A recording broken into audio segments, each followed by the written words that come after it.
Praise lord హల్లెలూయా. యేసు వలె ప్రార్థించు. ప్రార్థన ఎలా చేయాలి? ఈ ఉదయకాల సమయంలో మీతో మాట్లాడాలని నేను అనుకుంటున్నాను. ప్రార్థన ఎలా చేయాలి? మొట్టమొదటిగా అంశము, యేసు కన్నీళ్లతో ప్రార్థించెను. హెబ్రీ పత్రిక 5వ అధ్యాయము 7వ వచనము. కన్నీళ్లతో ప్రార్థించినప్పుడు దేవుడు ఖచ్చితంగా మన ప్రార్థన ఆలకిస్తాడండి. రెండవది, యేసు ఒంటరిగా ప్రార్థించెను.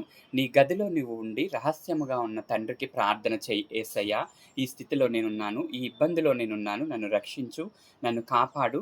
అయ్యా, నా శరీరాన్ని, నా ఆత్మను నీకు సమర్పించుకొనుచున్నాను. నేను పవిత్రుడిగా ఉండడానికి సహాయం చేయండి అని ఒంటరిగా ఉండి గదిలో ప్రార్థన చేయండి. మూడవది, యేసు రాత్రంతా ప్రార్థించెను. లూకా సువార్త 22వ అధ్యాయము లూకా సువార్త 6వ అధ్యాయము 12వ వచనము. నాలుగవ మాట, యేసు వేదన పడి ప్రార్థించెను. లూకా సువార్త 22వ అధ్యాయము 44వ వచనము. యేసు వేదన పడి ప్రార్థించెను. వేదన పడి అంటే మన కుటుంబాల్లో వచ్చినటువంటి వేదన, శోధన.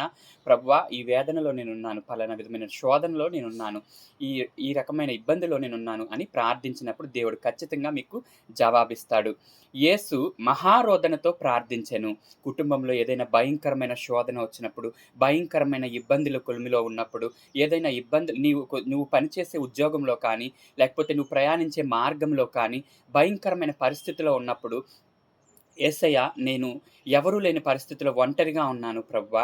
అయ్యా, నేను భయంకరమైన స్థితిలో ఉన్నాను. నా శరీరం అంతా పాడైపోయింది.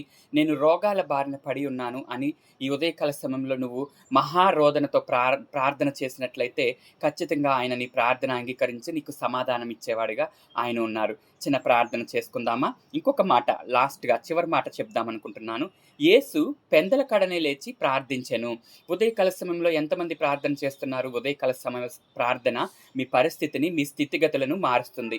కాబట్టి ప్రతి ఉదయము కూడా మోకాళ్ళేసి ప్రార్థించండి. మీ పరిస్థితి ఏదైనా కానీ దేవుడు అద్భుతకరమైన రీతిలో, ఆశ్చర్యకరమైన రీతిలో మిమ్మల్ని నడిపిస్తాడు. దానికి ఉదాహరణ ఏంటంటే, మా తండ్రి గారైతే చాలా బలహీనంగా ఉన్నప్పుడు దేవుడు ఆయన్ని బలపరిచి ఎంతగానో నడిపించి ఉన్నారు. ఆయనకున్న ఆరోగ్య పరిస్థితి కానీ, ఆయనకున్నటువంటి స్థితి కానీ కొంచెం ఆయన తక్కువ ఉన్నప్పటికీ దేవుడు బహుగా ఆయన్ని వాడుకొని, బహుగా ఆయన్ని మా అందరి ప్రార్థన, సంఘం చేసే ప్రార్థన ఆలకించి ఆయనకి మంచి ఆరోగ్యం ఇచ్చి నడిపిస్తున్నారు. దాన్ని బట్టి సమస్త మహిమ ఘనత ఆయనకే చెల్లునుగాక. కాబట్టి ఈ ఉదయకాల సమయంలో చిన్న ప్రార్థన చేసుకుందామా? మహోన్నతుడా, పరిశుద్ధుడా, ప్రేమ కలిగిన తండ్రి, మీకే వందనాలు, స్తుతులు, స్తోత్రాలు చెల్లించుకొనుచున్నాము. ఈ ఉదయకాల సమయంలో మా ప్రార్థన ఆలకించండి. ఎవరైతే ఏ అవసరతలతో ప్రార్థిస్తున్నారో, ఎవరైతే ఏ పనుల నిమిత్తం వెళ్తున్నారో వారికి ప్రభు ప్రతి పనిలోనూ మీ కృప దయచేయండి. అలాగున ఎగ్జామ్స్ రాస్తున్న బిడ్డలున్నారు ప్రభువా. ఈ ఉదయకాల సమయంలో ఎవరైతే ఎగ్జామ్స్ రాయడానికి వెళుతున్నారో ప్రతి బిడ్డకి ప్రయాణ సౌకర్యం అనుగ్రహించండి. వారి వారి సెంటర్‌లకి క్షేమంగా వారు చేరడానికి సహాయము చేయండి. మీ కృప దయచేయండి. అయ్యా, ఉద్యోగాల నిమిత్తం బయలుదేరి వెళ్తున్నారు. ఆఫీసులకి బయలుదేరి వెళుచుండగా వారికి క్షేమదాయకమైన ప్రయాణ సౌకర్యం అనుగ్రహించండి. ఆయా పనుల నిమిత్తం బయటికి వెళుతున్నారు. వారికి కూడా మీ కృప దయచేయండి. అయ్యా, మీ కృపగల హస్తాల్లో ప్రతి వారిని భద్రపరిచి నీ రాకపోకల యందు యెహోవా నిన్ను కాపాడును అని వాగ్దానం సెలవిస్తున్నట్టుగా ఈ వాగ్దానం ప్రకారంగా ప్రతి వారిని దీవించండి, ఆశీర్వదించండి. మీ కృపలతో నింపండి. యేసు నామమున అడుగుచున్నాము తండ్రి. ఆమేన్. ప్రైజ్ లార్డ్ అండి. దేవుడు మిమ్మల్ని, మీ కుటుంబాలను దీవించును గాక. Praise lord.